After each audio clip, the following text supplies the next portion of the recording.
Hi, I'm Reverend Paula Skiles with Unity Church of San Marcos, and we welcome everyone here and those of you online, and we appreciate you being with us today. We open our service this morning with a wonderful, beautiful meditation, so I invite you to become still, let your chair or wherever you are gently support you, and I invite you to close your eyes if it feels comfortable, and let my words be the words of your heart this morning. So let's just take a moment then and let the cares of the world, let them just set aside as we take this moment to become still and to seek moving beyond activities, being busy, to that underlying strength and resonance wherein we form a spiritual identity, connecting to a sense of joy, love, peace, hope, compassion. And I invite you to let go of how that should look, but simply connect to what it truly is, the energy of it.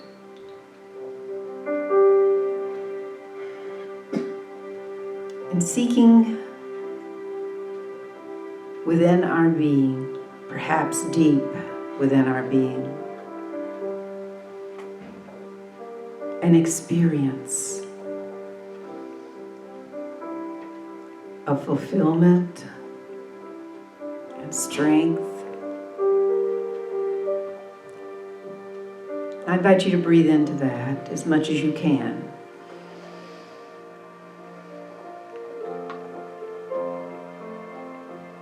For within us, there is an ability, there is true power, regardless of the voices in us and around us.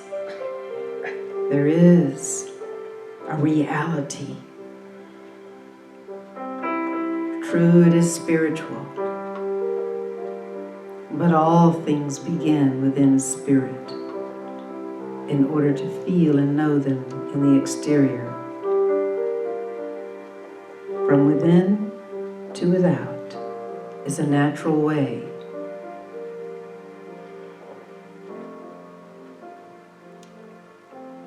But sometimes we start with the without in order to feel the within, the core of our being.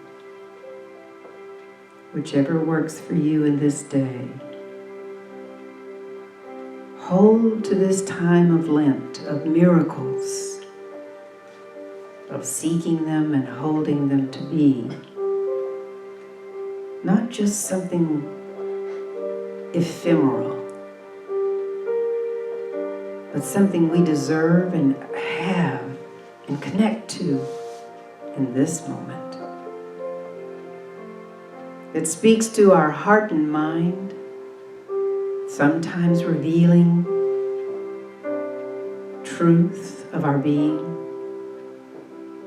aspects of our being, sometimes speaking to our life ministry and our mission and our goals and our hopes and our dreams. We are not limited here.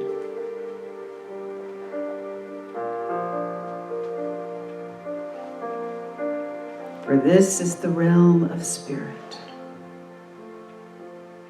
Holy Spirit. And I invite you to practice now that silence, that stillness that brings us into a sense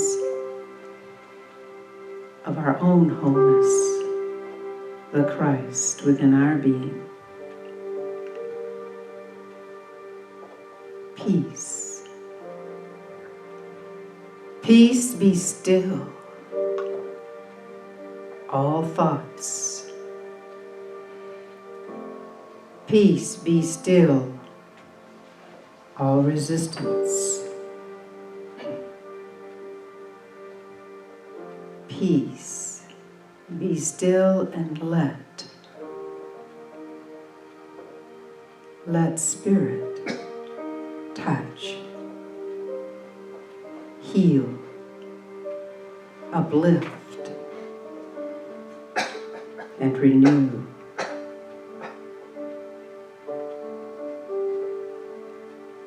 And so I invite you to believe, to know, to hold that truth is a reality as much as you can hold it.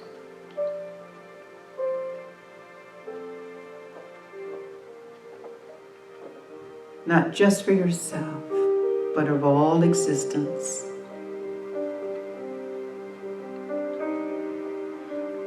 And the path of the way, Christ's way, opens before us.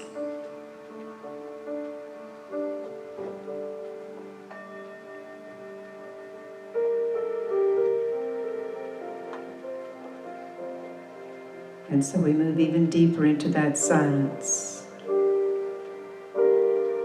to that quiet space of divinity,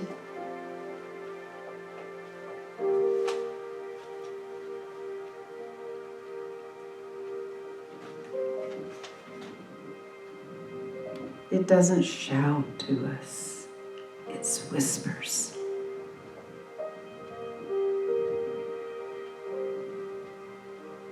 It suggests and offers with open arms and hands. It doesn't have a need to control, fix,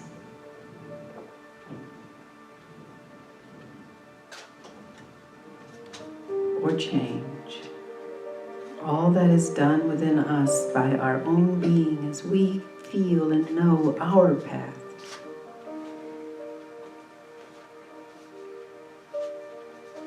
And let that be formed within us. Strong and strengthening us. Calming and in security. We feel guided, directed.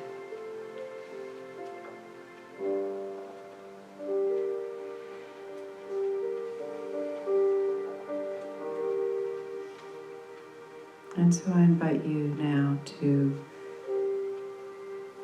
take in the words of our musician David as he expresses the beauty and wonder of a piece of music that he wrote.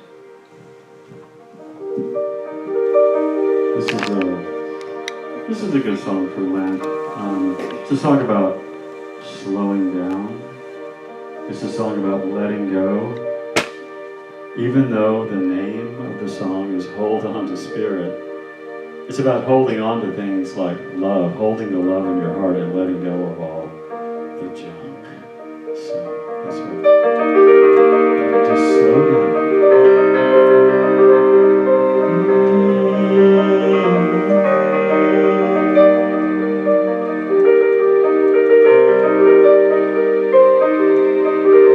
Slowing my road curiously,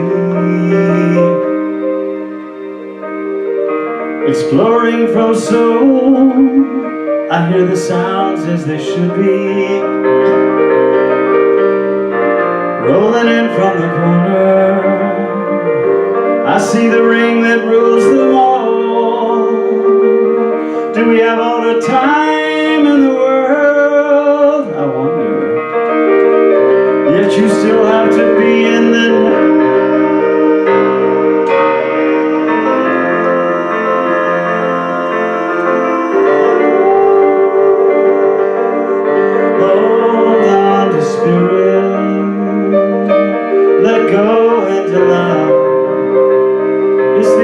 of our every minute, from within and above, moving the spirit, and hold on to love.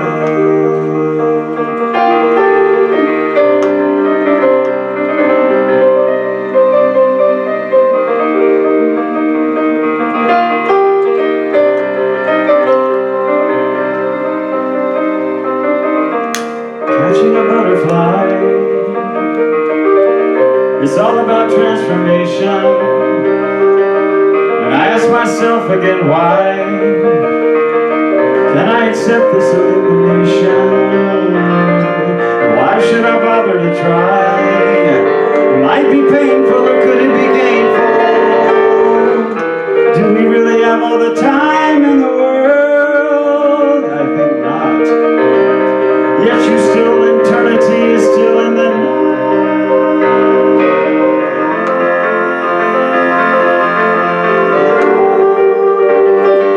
Hold on to spirit, let go into love.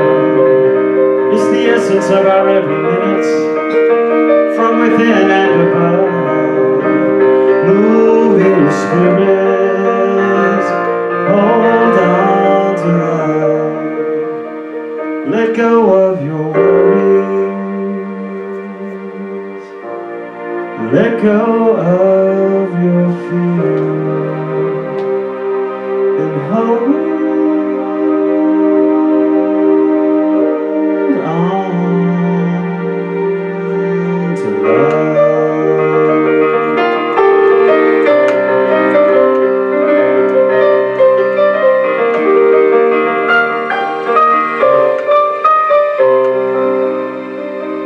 Hold on to love.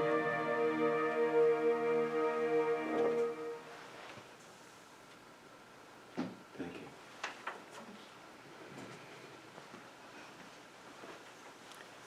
Thank you, David. We appreciate you so much. You bring such a wonderful, powerful presence to our message today. You know, we've had several contiguous years of combined agonies over mass school and church shootings, or a scare of a pandemic, and now wars on several places, right? And it's possibly leaving some of us with a sense of emptiness. Many of us have tried to combat that hollowness with more work and more grind, or perhaps we have decided we would just eat more or drink more, or possibly even find physical contact in ways that aren't necessarily very positive for us. And so maybe, just maybe, we've sought these strategies to try and overlay or cover up that sense of emptiness once again, right? In his book, New Seeds of Contemplation, Thomas Merton described the universal need for spiritual formation in our lives and argued that without such a foundation, it is futile to try to wrap random layers of meaning around the hollow core of our lives. The greater our obsession with this problem of spiritual emptiness, Merton argued, the greater will be our obsession with enfolding our lives in seemingly colorful layers. The problem with all of this anxious layering, Merton concluded, is that there may be nothing left at all in our lives if the layers are suddenly pulled away. So then along comes a personal blow to us, right? Something happens in our lives. And it can leave us with those outer layers that Merton's speaking of to distract us from all of our stuff, our fears, our concerns, our issues in life, all right? And I have seen so many individuals who just seem to be filled with a sense of weariness, spiritual and physical exhaustion sometimes, trying to carry things on our own. Anyone relate? Okay. Where are you? Are you feeling a little weary? I'm not surprised. There's a whole lot of the world's energies that we connect to, whether we realize it or not. And some of us are simply waiting to go to heaven, or just get rid of our time on earth. Just get out of here. Whatever our viewpoint is, right?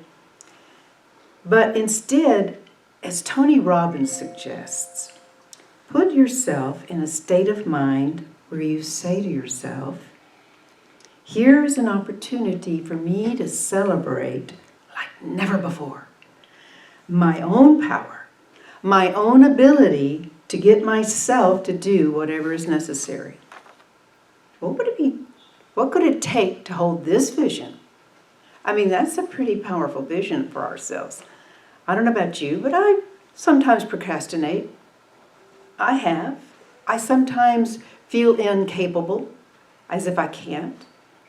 When illness strikes, believe me, I don't always immediately resort to prayer. But because of my practice and my discipline, I get there pretty quickly. Does this vision resemble where you are? This vision is the title to this message, and it's about going beyond the blinding feelings of hopelessness, anger, hypercriticism, fear, or even emptiness that keeps us from seeing who we truly are. I hope this message encourages you to honestly celebrate now, right now, having whatever it is that you require to overcome conditions in your life that may have been keeping you back or holding you down, so to speak. Seriously, make a point of celebrating right now that you have what you feel it is you need, because that's the truth. Whatever you need to see you're good, you have it right now. Can you see yourself doing this? I see some nods. Okay. Some of you have answered yes. And this message is to support you in that process. But if not yet, then at least I hope you will keep your mind open to this idea. Your true nature, your true nature, who you truly are, runs deeper and far stronger than all of the issues and concerns, and is more powerful than what you may have thought of yourself as being capable of. And that is truth. Our struggle with this very thing that Jesus encounters is this very thing that Jesus encounters on a road leading out of Jericho on his way to Jerusalem. On one level, there's nothing new here. These messages have been sitting in the scriptures for thousands of years. But on another level, we're following Christ's message to see and have a different viewpoint of the world and ourselves. To be able to connect to something different and to live in new ways, possibly. So we're answering, in effect, a timeless call from the very nature of our own being, that Christ nature of wholeness. It's a brief scene in which Jesus, making his way to the Passover observance, is hailed by a couple of blind men. Perhaps you can imagine this. Here's our young rabbi. He's walking down the road. He's just left Jericho, and it's a sunny day and there's a haze on the road, and after a little bit, they've left the city gates and they're kind of on their way. And he's got a whole crowd of people that are coming with him, okay? They're ready. They're following Jesus in their own way, right? And when they encounter these two blind men, all right, something different happens. I'm going to share with you from Scripture. This story may be familiar.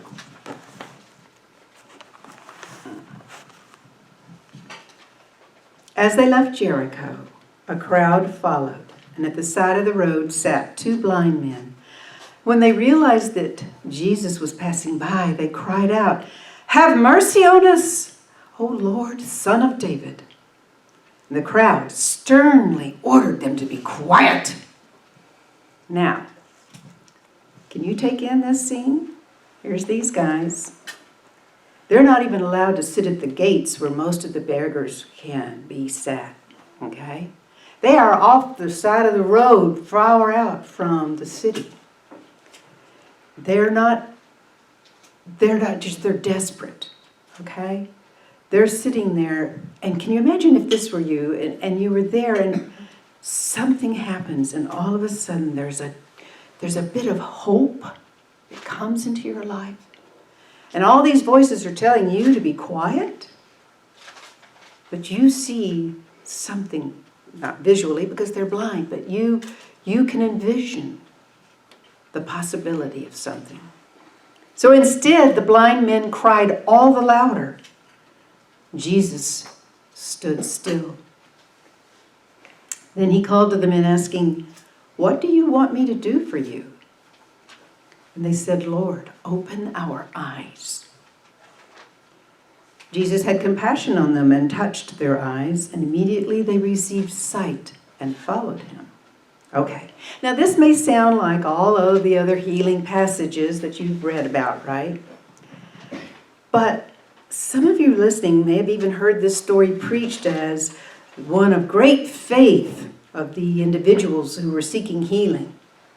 But I invite you to hear this story differently today. Leaving Jericho is symbolic of a part of our spiritual development going beyond being focused on the outer realm or the material realm of everything needing to be pleasant in our life, right? You know, when we have prayers or when we do this or that, we really don't want to be suffering, right? I don't know about you, but that's been part of my path. I needed to have some things that I just didn't have to worry for a while. I wanted things nice and pleasant. Okay. Having this vision of our lives based on appearances or on the superficial things really lacks substance, okay? It's like, I need a new car and I want one of the biggest ones. As that song goes, I need a Mercedes, oh Lord. Yeah, okay. So what makes this story different is the rancor, the vehemence with which these individuals, these two blind men, are ostracized. They're shouted down. They're like beat on almost. And these people that are supposedly following Jesus have, and it's unmistakable, me versus you. And you can almost feel their fear of Jesus' time or attention being siphoned away from them, right? And they're not going to have any of it. These blind men outside Jericho are vehemently deemed unworthy of Jesus' time and attention. Layers upon layers of racism, elitism, classism, all kinds of isms are going on here, all right? But at the center of it, Jesus stood still. Keep that, hold that. This is true on a personal level too, because Christ within you and me is still, always, hearing our hearts cry when we feel desperate and we need to be heard, and that voice that's seeking connection, the presence, that's seeking that need of healing, of wholeness, going beyond all those adverse voices that we can have sometimes around us and in us, okay? All these forbidding voices shouting out or trying to shout us down. None of us can do this alone. That's the mindset that you and I can need. Together we rise, not me versus you, right? Letting go of that and embracing that together. Humankind working together is so much more powerful than, I did this my way. And that's a wonderful way to do it, but there is an even better way. Jericho in Hebrew means pleasance, fragrance, or his soul, his spirit, his moon renewing, okay? And so it symbolizes that place in us in this story where you and I have come out of, and we're leaving because Jesus the Christ is leaving, come out of a need for all the superficial things in life. And we're wanting something deeper. We're wanting something more meaningful. We're looking for that spiritual formation at the center of our being to be strengthened and to be at peace and filled with light and love and wisdom and all of the things that we seek. And so Jericho then is that reflected state of consciousness. It's not one that is of truth, but it is one we generally go through as a part of our spiritual maturation. The blind beggars are calling out for healing. And they symbolize when you and I are ready to move beyond feelings of inadequacy, or we become open to believing in our own capacity and our own abilities to feel a sense of confidence in our power to do what is necessary, to create a greater good, to be able to live beyond the sense of the material realm has more of an effect in our life than what we have any power to do anything over. Bringing forth the good that we seek. That's what it's about. That's what this story is about. To live authentically. So, is this where you are? Is this where you are in your life? Then you are disciplined. You are a disciplined individual.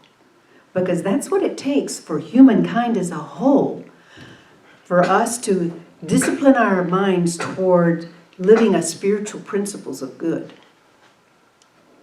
What are some of the principles that we know of good?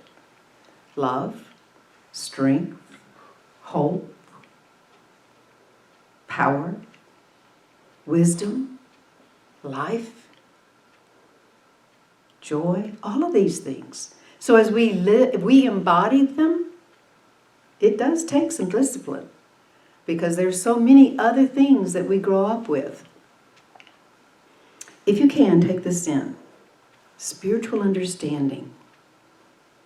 Spiritual understanding. Solomon said, I seek an understanding heart. It's one of the most helpful things we can seek in our lives and in our prayers.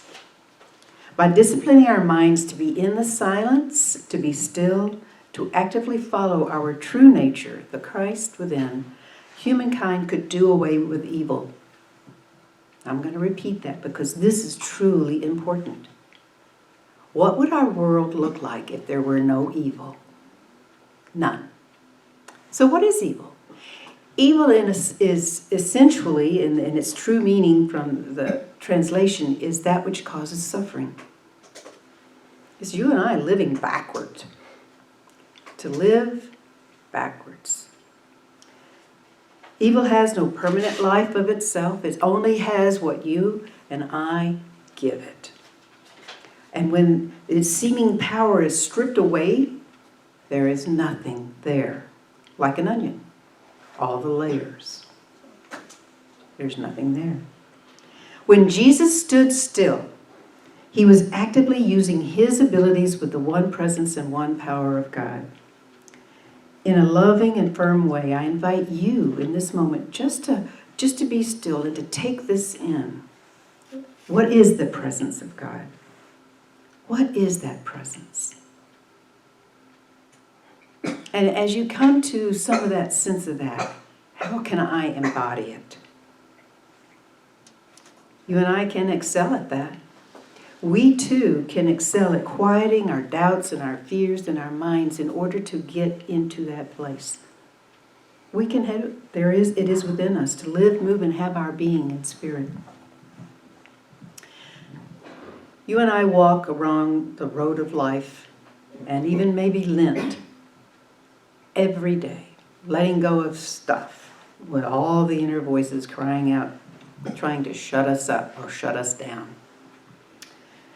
You and I can rise above those limitations that we have had or experienced and that have blinded us to a sense of our own abilities and our own capacities. When confronted with these pleas from the desperate outposts of near Jericho, our young rabbi ignored all those voices. Instead, Jesus stood still, and so can you. Without this vision, you and I can't see beyond our current circumstances or conditions. We're likely to accept ourselves and others as less than.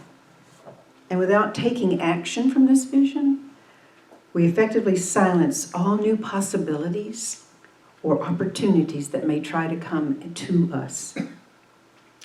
He was moved by compassion, and soon others moved with him. Following Jesus is what those two blind men did, but what does that mean? It means allowing ourselves to discipline our minds and hearts into living and expressing principles of good. As we become still, like Jesus. God bless you. Thank you for being with us today.